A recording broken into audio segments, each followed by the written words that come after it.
Hi everyone, as has already been mentioned, this is 1 year in security. What's that thing called again? I'm Joel Potts, and if you really want to, you can find me on Twitter. I'm at Joel Potts UK. And this isn't going to be a technical talk, but what I'm going to talk about is my first year in security. Some of the things that I found difficult, such as cram learning, maybe even touch on some things I enjoyed. We'll see what happens. So this is my first time speaking at a conference. I'd like to say a big thank you to B-Sides and to Nick Dredge for being my mentor. And so let's get on with it. So first of all, a little bit about me on my professional side. I'm a security analyst at the NATO Communications and Information Agency. I've got a couple of SAN certificates, the GSEC and the GCIH, and hopefully soon the GCFA. Got a couple of other certificates as well, the CCNA CyberOps and the XRY certification for mobile forensics. You'll notice on the screen I've got 2 degrees, a Bachelor of Arts in Spanish and English, and a BSc in Intelligence and Security. The reason for that is the Spanish one didn't go so well. So, about me personally, unfortunately I don't have sweet nunchuck skills or sweet bow hunting skills. I've got some computer hacking skills, because remember, girls want boyfriends who have got sweet skills. Gosh.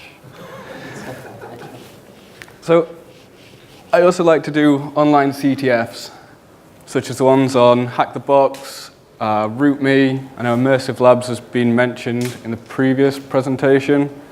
Alongside that, I like to play in my home lab, build things, break things, see how things work, just get to grips with stuff I don't normally get a chance to. Outside of the security side of things in my personal life, I like to go rock climbing when I can. I'm a Tottenham Hotspur fan, please don't boo. And other than that, I spend time with my family and friends. So let's move on to my journey. Whilst it all looks very nice and neat up there, going through it, it wasn't really. A lot of it was all over the place, running at the same time, overlapping here, there, everywhere. So let's start at the beginning of this journey in.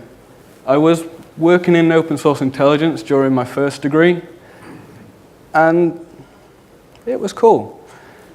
And then after graduating, I continued working in OSINT, and this is where I developed an interest in InfoSec, looking at how I can go into it more technically. And it was also here that a co-worker gave me the heads up about the SAN Cyber Retraining Academy. So I thought, what the hell? I applied, didn't really expect to hear back. Then I went back to work, and I went back to waiting, and waiting, and waiting. Still didn't hear much. And then one day out of the blue, I was on Christmas leave, and I was at my girlfriend's house, home alone, didn't have any contact. I know no one was replying to me. It was really, really boring that day. This email came through and said, congrats, you've been accepted. So I did what any sane person would do, and I started dancing with the cat because no one was talking to me. And then, so before I got into the Cyber Retraining Academy, I did have to go through a phone interview, some technical skills tests, face-to-face interview. But I can definitely say it was worth it, and if it pops up again, let people know about it. Spread the word. So, before that, when I went back to work, before starting the academy, handed in my notice to say, I didn't really know what to expect. Didn't know what was coming afterwards, didn't really know what I'd do for work. Would I get work in the industry? Who knows? So I started a blog about my experiences, so even if I didn't end up doing anything with it, I'd have something to look back on, just to sort of remember it for myself. But everything turned out all right in the end. Towards the end of the academy, the job search ramped up. I wasn't really getting much feedback at the start of that, because I didn't yet have the qualifications. But when the GSEC and the GCIH certificates come in, people started responding, and that was a real confidence boost, considering before, when I applied for stuff, just got the standard, yeah, we've got a lot of applicants at this time, sorry.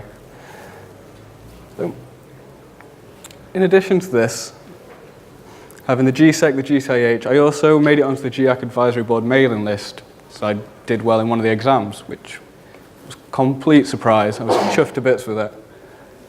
And then I got offered my current position, where unfortunately I haven't had the time to be able to study as much or as intensively as it was during the academy, which kind of went from going up here to down here, sort of tempo-wise.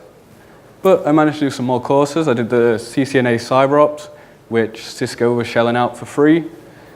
And I also did the 4508 on the work-study program with SANS.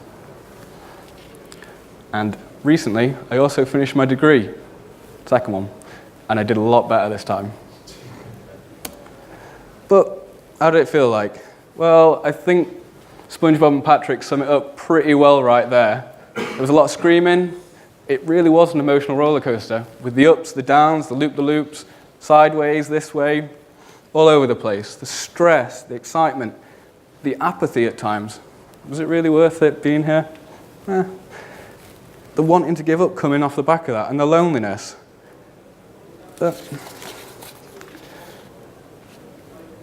All I can say is it was worth it.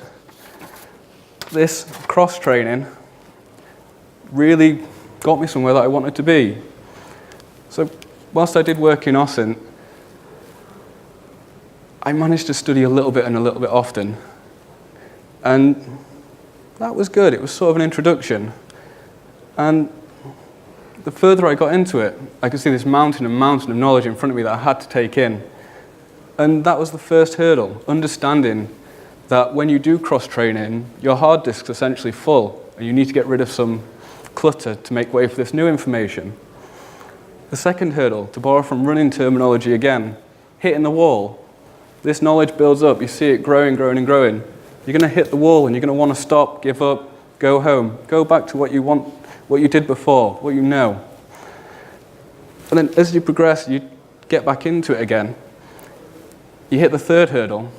You see that the more you know, and the more you learn, the more you realize that you don't know. This mountain just keeps getting bigger. And then you realize it's not going to be a quick and easy thing to cross-train into an industry. And speaking of quick things, I'd like to talk about cram learning now. So, as mentioned previously, when I started, I did a little bit and often. Awesome. Then when I started the SANS side of things, it was a bit all war garble. This water, fire, head in front of the fire hose moment. And for anyone who hasn't been on a SANS course or a similarly fast-paced of course, that is pretty much what it feels like. So, this cram learning way of doing things was also how I saw people study university, how I've seen people study at school. You study for an exam to pass that exam. It's also how I've prepared for interviews. You look at the job spec and you study, you cram just for that. But the problem with this is, how much do you really retain? I read this somewhere in some marketing gump from a memory training app, but they said that after 1 hour, people retain less than half of the information that was taught when they were taught whilst they were given it. After 1 day, people forget more than 70% of what was taught in training.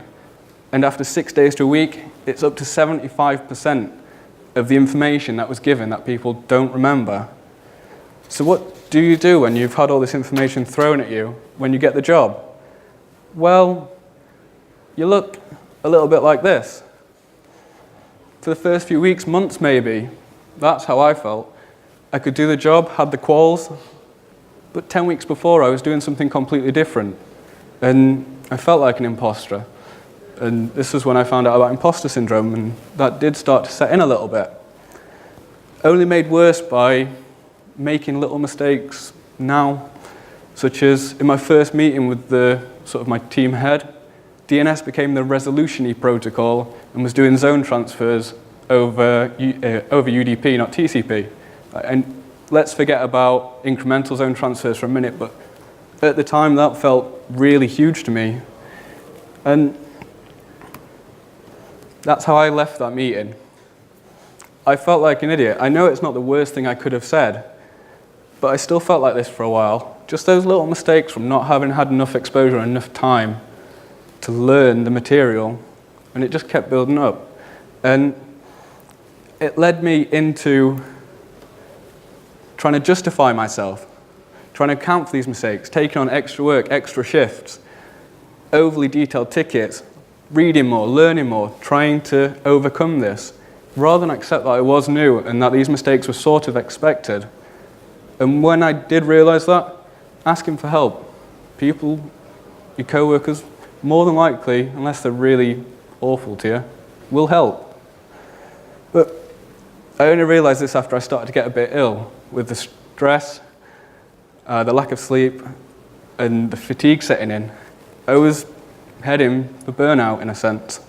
So I spoke to my support network, my family, my friends, and they told me that they were proud of what I was doing. Not all of the extra work, but I'd found something I had a passion for and I was going for it. And eventually I just kind of got tired and I learned to accept it. And then once I accepted it, after a while I realized everyone's a bit like this. Everyone still makes mistakes. And everyone's a lot like this. New types of traffic. Google Quick blew my mind the first time I saw it. Had to Google it. HTTP 418 response, for example. Just Google it. You name it. Something goes down, Google it, if you still can. And that sort of helped ease my mind. So I know this hasn't been the most polished presentation possible, but let's say the day after I had that conversation, my father sadly passed away. So I know what it's like when life gets in the way of things. And I felt I had to be here as that was one of the sort of last things we spoke about. So to anyone getting into the industry who's in here, I just want to say, don't let these mistakes get in your way.